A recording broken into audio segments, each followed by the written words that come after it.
quelques instants. L'homme d'affaires qui, vous le savez, est actuellement soigné pour un cancer de l'estomac doit être jugé pour escroquerie et détournement de fonds publics. Il s'agit de l'affaire de l'arbitrage controversé qui avait permis à l'ancien patron de l'OM de recevoir 404 millions d'euros pour solder son litige avec le Crédit Lyonnais. Écoutez son avocat. Enfin, on va avoir l'occasion d'un vrai procès contradictoire avec tout le monde, toutes les pièces. J'ai presque une gourmandise à l'idée d'aller à l'audience, tant je considère que jusqu'à présent, il y a eu une inversion absolue de la vérité et de la réalité de ce dossier. On va pouvoir rétablir la réalité de ce qui s'est passé, à savoir que non seulement il n'y a pas eu de fraude dans cet arbitrage, mais que sur le fond, c'est bel et bien Bernard Tapie qui a été victime du Lyonnais ou de ses filiales et pas l'inverse. Je reste optimiste, je suis persuadé qu'il va trouver la force de résister à la maladie dont on sait aujourd'hui qu'il souffre, et j'espère et je crois qu'il pourra se défendre.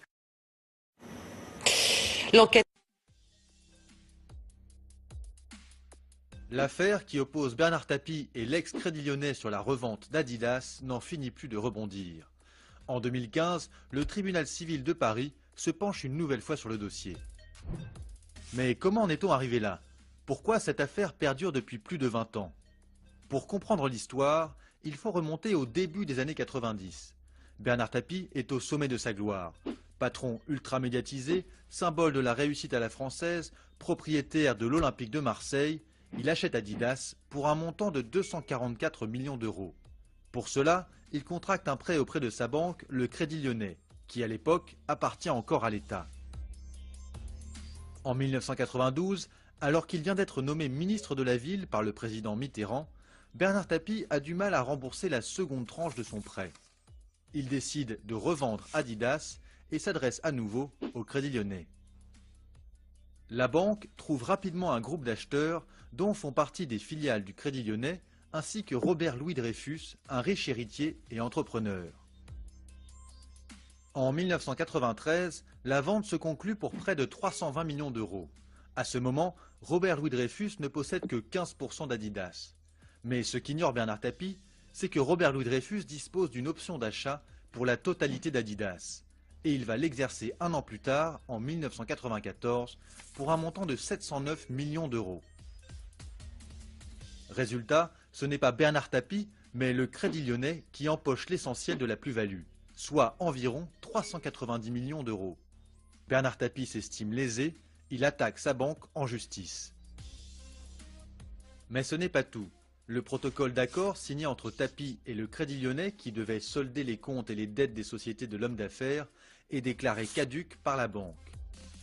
Bernard Tapie est mis en liquidation, ses biens vendus, sa fortune évaporée. Commence alors un marathon judiciaire de 20 ans. De son côté, le Crédit Lyonnais, qui paye lui aussi ses excès des années 80, est en quasi-faillite en 1995. Toutes ses dettes et son passif sont regroupés dans une structure appelée Consortium de réalisation, ou plus simplement CDR. Ce CDR, qui appartient à l'État, devient la personne morale responsable devant la justice dans l'affaire Adidas.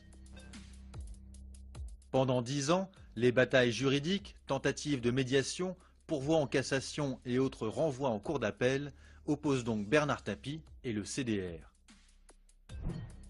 L'affaire prend un premier virage en 2007, alors que Nicolas Sarkozy vient d'être élu président de la République.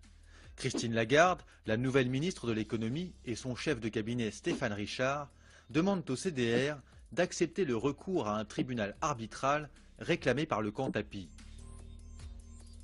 L'arbitrage est un mode de résolution des conflits qui permet de contourner la justice classique. Il est fréquent dans les contentieux financiers, mais il est rarissime qu'un tribunal arbitral soit mis en place alors que le litige a déjà été porté devant des juridictions ordinaires. Le 7 juillet 2008, coup de tonnerre. Le tribunal arbitral condamne le CDR à verser 404 millions d'euros d'indemnité à Bernard Tapie, dont 45 millions pour préjudice moral. Le CDR ne conteste pas et ne tente aucun recours en annulation. L'essentiel de la sentence, qui rend sa fortune à l'homme d'affaires, est rédigé par l'un des 3 juges arbitres, un haut magistrat à la retraite, Pierre Estoupe. Rapidement, des voix s'élèvent pour contester cette décision. En 2011, des députés socialistes saisissent la justice. Et après l'élection de François Hollande en 2012, l'État porte plainte contre la décision du tribunal arbitral et dépose un recours en révision auprès de la Cour de cassation. En parallèle, un juge d'instruction est nommé. Les enquêteurs soupçonnent en fait Bernard Tapie d'être intervenu auprès du président Sarkozy et de Pierre Estoupe, le juge arbitre, pour obtenir un arbitrage qui lui serait favorable.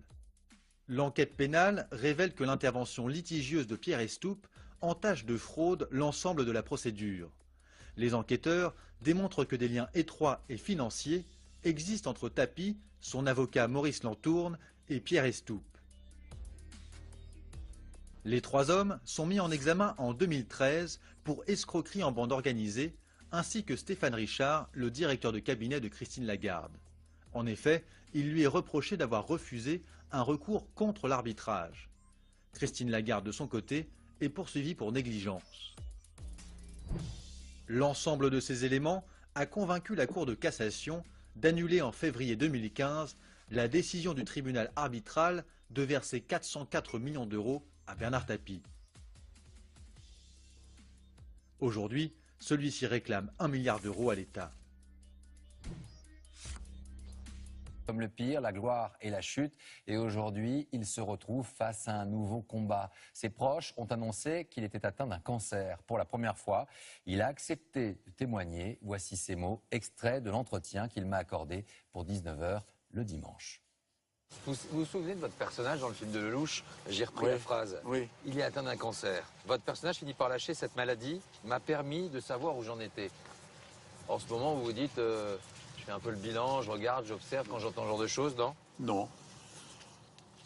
Non, parce que ça fait partie du parcours improbable. Quand on a 70 ans et plus, il faut accepter qu'à un moment donné, on va aller vers l'épreuve ultime qui est la mort. Et pour moi, c'est pas une catastrophe. J'ai vécu d'une manière incroyable, formidable, chanceux. J'ai connu des moments de bonheur inimaginables. J'ai une famille depuis 42 ans avec la même femme. Mes enfants sont tous en bonne santé. Mes petits-enfants aussi. Bon, voilà. J'ai pas envie de partir, hein. Mais il faut avoir la raison de se dire, quand ça tombe sur un petit couple où la femme a 35 ans, 3 enfants, qu'elle se fait un cancer du sein, reconnaissez que c'est un autre truc, quoi.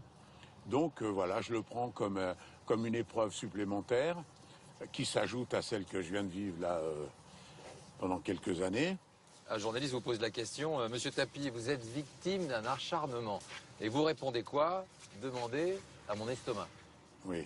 Alors pourquoi? Tout simplement parce que le professeur Sarfati et Monsieur Gornet, qui est mon cancérologue, je leur dis, mais enfin, pourquoi j'ai une tumeur aussi grave à l'estomac, alors que, en général, c'est les gens qui boivent bien, qui fument bien, qui bouffent bien.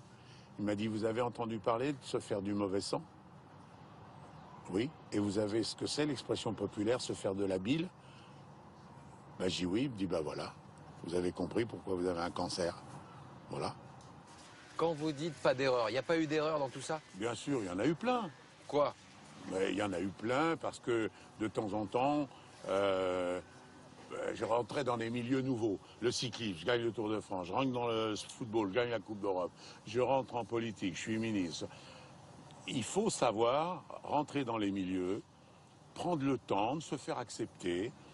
C'est au rentrant de faire la démarche. Je ne l'ai pas faite. Moi, la Ligue, ils voulaient, j'ai dit, m'emmerde, qu'est-ce que je vais foutre de la Ligue? Donc, j'ai pas fait ce que mon père ou ma mère ou mon frère, s'ils avaient été dans les tiroirs du haut, m'auraient dit, Bernard, ça, on le fait pas. Ne les provoque pas, sois modeste, ne la ramène pas. Bon, bref, ce que je dis à mon fils maintenant... Vous voulez un peu ramener quand même de temps? Oui, bien sûr. Trop? Bah, je l'ai fait comme je le sentais, et apparemment, c'était trop. Et vous pourrez retrouver l'intégralité de ce... À l'hôpital Saint-Louis, par le professeur formidable qui s'appelle Sarfati. L'hôpital public? C'est un choix? Bien sûr. Ah oui, complètement. Mais vous savez, moi je pense qu'à un moment dans la vie, ça a été pareil avec mes enfants.